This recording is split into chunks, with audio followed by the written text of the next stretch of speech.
All right, we're back with another update on the GOAT ToadZ. We've taken you kind of start to finish on the process. Go back if you hadn't seen some of our other videos. You can see how we sketched it out, did 3D modeling, and how we've prototyped it.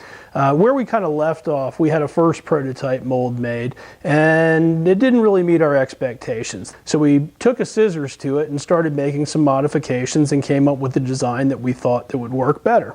And you can see here I've got our first prototype mold, and then we made some modifications and had this second prototype mold made. And you can see, if you look closely, you can see some pretty pronounced differences in the legs and the tails of this bait that really help the action. So we made some design changes. We had another aluminum single cavity prototype mold cut, and then what do we do next? We test it out. So we shot a few samples here. This is what it looks like. I've got it rigged here on a 5/0 EWG. One of our goals was to have it fit a 5/0 hook because that's what a lot of our pros like to use. It looks great. But does it work great? We took it out to the pond here as soon as we got the mold and buzzed it on top, reeled it fast, reeled it slow.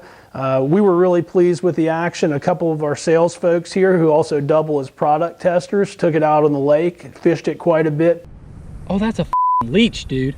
What? I ain't playing in here now. Put it through its paces, and we were really pleased with it. So what's our next step? It's to send it to our pros. All of our products are really pro-driven, pro-inspired, and pro-tested. They've got to get their stamp of approval. So let's see what our pros, Miles, Sonar, Burghoff, and Brian Latimer had to say about the GOAT ToadZ. All right, so I finally got my hands on the new GOAT ToadZ. Like everybody else, I've been watching the design process on social media, and so I'm really excited to see what they've come up with. And right away, I really like this design. First off, it's pretty realistic. They got all the warts and all to make it look like a toad or a frog.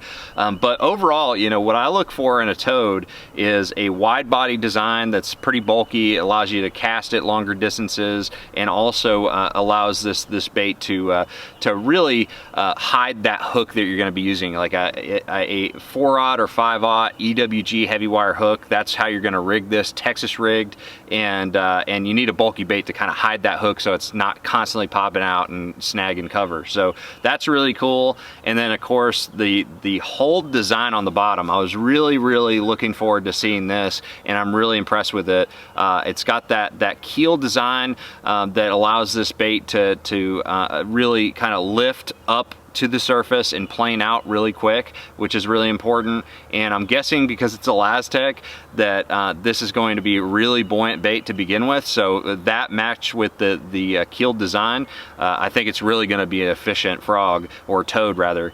And also the kicking feet.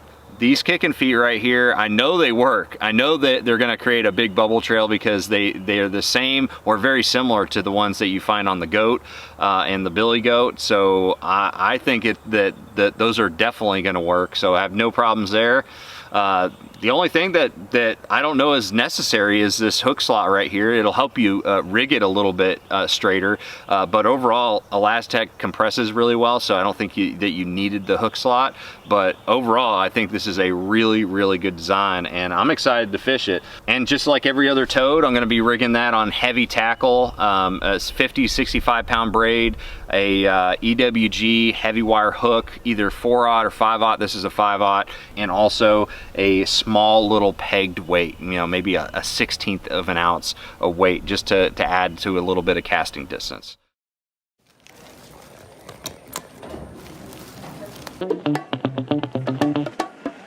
I got a new bait from Z-Man, a new frog that they kind of wanted to get some feedback on, and I'm looking for a place.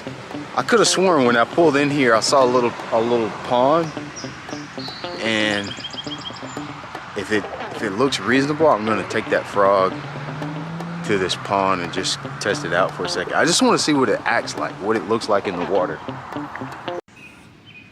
Let's see. I'm not really sure what hook I should use on this thing, because I haven't. That's one thing we gotta do, is we gotta size the hooks up on it.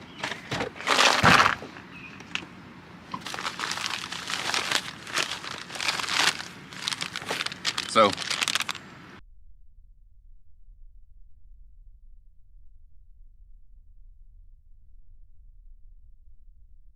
here it is. I don't think, no, I didn't have it. It's not labeled or anything. Let's see what kind of hook I have for it. That is the big 9,000 million. I got this EWG right here. It's like a 5-aught EWG. That actually might work. This actually sizes up pretty good. Okay. All right. Here we go. So all I'm going to do is take it, insert the hook right in the nose.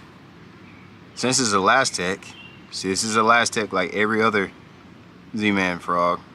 I'm just going to throw it right up like that. Okay.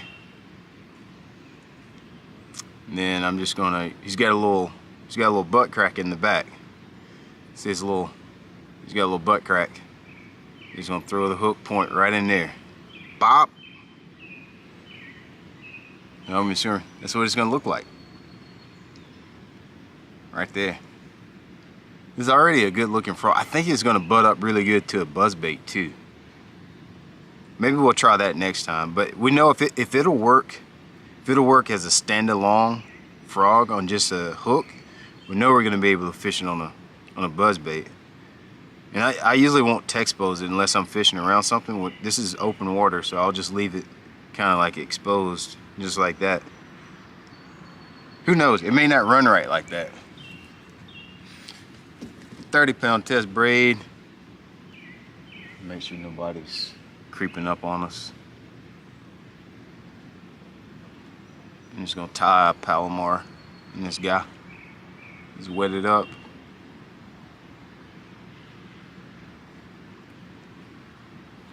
Here we go. There.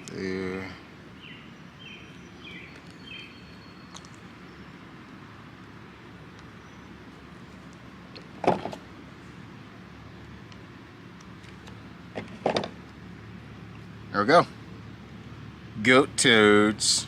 So this is what we're looking for. A couple things that I want to be looking for right off the bat is how well it sounds. I want it to be able to, like a bloop, bloop, bloop, bloop, bloop, bloop, bloop. You want to have some drawing power. Second thing I'm going to be looking for is castability. One thing we always struggle with Elastec is when you start to get longer baits with appendages on them, the Elastec wants to elongate on the cast like this, and it can make it a little difficult to cast. So I want to make sure that they made the legs thick enough to where you can still cast it and it not want to do like a helicopter on it. You need to be able to bomb it way out there. And thirdly, for me, is how well does it rig on a hook.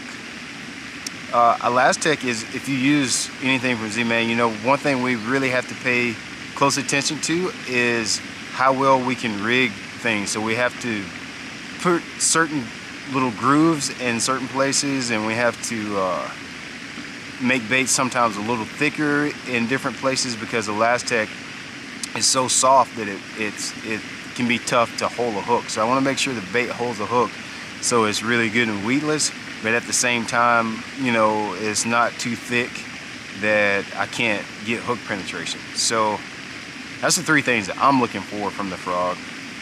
First cast, let's make a little short pitch out there. See what it works like.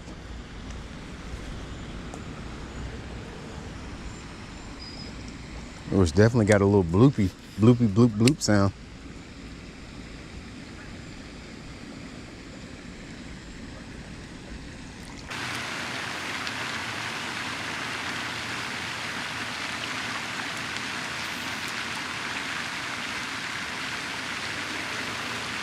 Since it's out of Elastec and this floats, you can actually take this bait.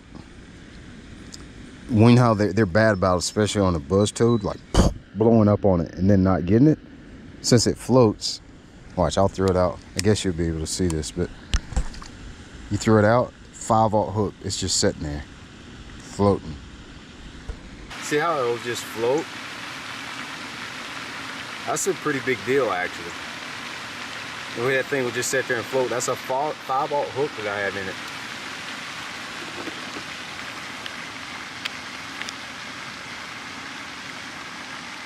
Five-aught hook. I didn't even think about, it's starting to get hot now. I didn't even think about the fact that this would be a floating frog. So what it does for me is I can stop it and I can slow it way down because it floats. With a traditional plastic frog, like a buzz style frog, since it doesn't float, you're always trying to maintain pace so you can keep it above surface. You can slow this thing way down and still get that little bloop, bloop, bloop, bloop, bloop, bloop, bloop. You'll still get the sound. You'll still get it to stay above surface and still be able to work the bait even though you're slowing it way, way, way down. That's going to be the key. I promise you sometime. This is going to make this thing stand out a lot. It does throw really well. I was really worried about the appendages elongating on a really hard cast and making it to where it kind of doesn't throw that well. Throws really good, and I think it's going to rig really good on a hook too. This is a 5/0 EWG. Took it right out of the pack. It seems to set on the hook really well, and I think I'll get pretty good hookup ratio. So it looks like our pros really like this bait. They like the look, they like the design, they like the action, they like the sound, they love the fact that it floats. What's next?